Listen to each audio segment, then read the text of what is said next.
Our teacher was strange, very strange.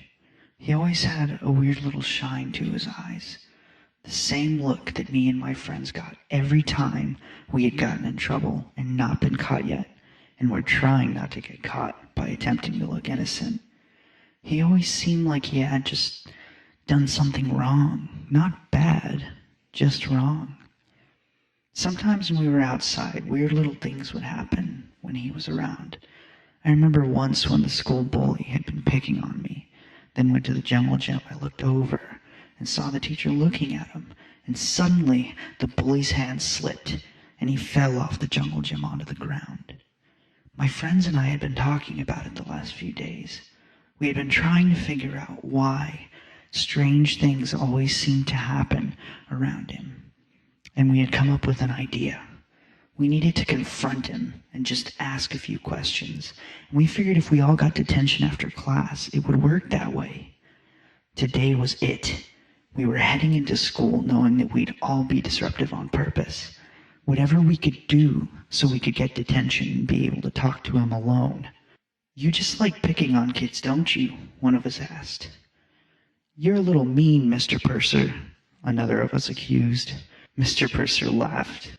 "I happen to like half of you exactly as much as you deserve, and like the other half, again, as much as you are due." And he gave us a weird little grin. "What?" we all asked. "Exactly," he replied to us. We left school that day feeling even more confused than before. The next day, all of us were at the park talking about Mr. Purser. My grandma was there watching us and overheard us describing him. She came over and sat us all down on the ground and proceeded to tell us a story about an old Indian god named the Coyote. "Ask this Mr. Purser about coyotes," she advised us. We hardly played at all that afternoon, but when we did leave, we knew we'd ask him. We all hurried to get to the school the next day.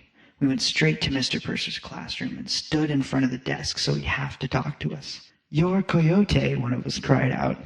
"No, you dummy. He's the Coyote," another said. "Come on, guys. My grandma said to ask him about coyotes, not that he was one," I tried to tell them. He then gave us a look. "Kids, I'd like to tell all of you a secret. Can you all promise not to tell anyone what I'm going to say?" We all nodded, suddenly hooked on his words as he spoke to us almost like adults. "Good. Well, here it goes." As he said that, Mr. Purser was covered in sparkles of light. They became so bright that we had to look away. Finally, when we were able to look back, Mr. Purser wasn't there. On the desk was a coyote just staring at us. "See, I told you he was a coyote," one of us yelled, which caused arguments to start up again.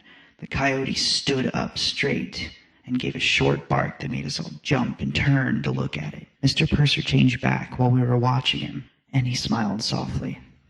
"I've never been mean to any of you. If you notice, the only people that have things happen to them are bullies. I'm a prankster, a joker, but I protect people in the way I can, like I've protected you. I need you kids to help me keep my secret. If others find out about me, I'm going to have to leave again, and you'll never see me."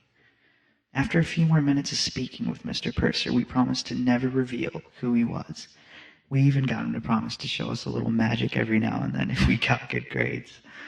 As we were walking home, we couldn't stop grinning at each other because of the secret we now know. Our teacher was a god.